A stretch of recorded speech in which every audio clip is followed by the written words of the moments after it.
Matt Peiken here with the Wake Up Podcast, and I have a confession to make. I don't live in your city. I produce this newscast from all the credible sources of journalism and the reporters who make up your local media landscape.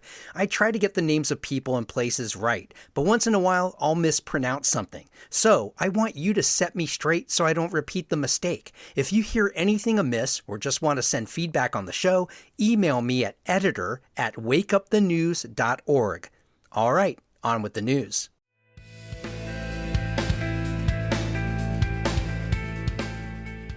Wake up, Jacksonville. I'm Matt Peiken, and thanks for tuning in to your local newscast for Tuesday, March 3rd.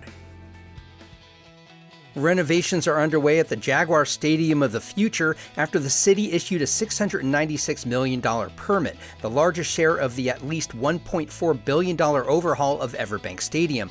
The work spans 8 levels, adding club spaces and suites, upgraded electrical and Wi-Fi systems, and renovated restrooms and concessions. Seating capacity in 2026 will be 42,465 after permanent seat removal and temporary seating is installed. The city is contributing $775 million to the overall costs, with the Jags covering overruns. The goal is to reopen at full capacity for the 2028 season. Read more about this in the Daily Record. Jacksonville's city-owned utility is breaking with tradition as controversy swirls around its leadership.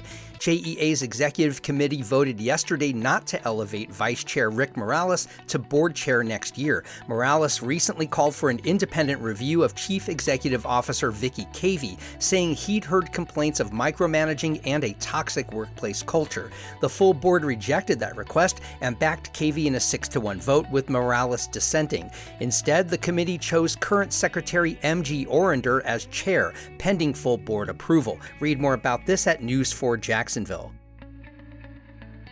JWB Real Estate Capital says its focus on single-family rentals within 10 miles of downtown has generated more than $319 million in client profits since 2011. At a recent investor event, the firm reported average annual rent growth of 4% and returns between 10 and 12%. JWB manages more than 5,700 properties and points to $6.5 billion in downtown development as key to its long-term strategy. Co-founder Greg Cohen says the company is also working to support renters, helping 18 become homeowners last year with a goal of 48 this year. Read more about this in the Jacksonville Business Journal. Concourse B at Jacksonville International Airport is on track to open by Christmas. The $344 million expansion will add 6 gates, 7 restaurants, 2 lounges, a children's play area, and a turfed pet care room. Dining options will be abundant, but perhaps the coolest feature is the concourse's window tinting will adjust to weather conditions down to the individual panes. The technology is called electrochromic glazing. The project is funded by the authority along with state and federal grants. Read more about this in the Daily Record. And about 100 miles northwest of Jacksonville, Madison County Memorial Hospital serves fewer than 20,000 residents and is limited to 25 inpatient beds while providing round-the-clock emergency care. Now, a new partnership with Jacksonville University's Kegwin School of Nursing aims to strengthen both the hospital and its workforce pipeline. Graduate nursing students are helping redesign community health surveys, analyze data, and plan services for the next 5 years. Hospital leaders say the collaboration supports long-term access to care in North Florida. Read more about this at the Jacksonville University News.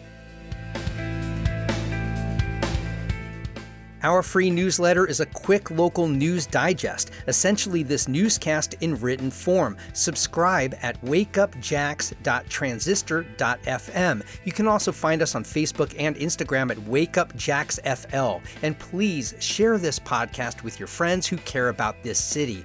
I'm Matt Peiken. Thanks so much for starting your weekdays with Wake Up Jacksonville.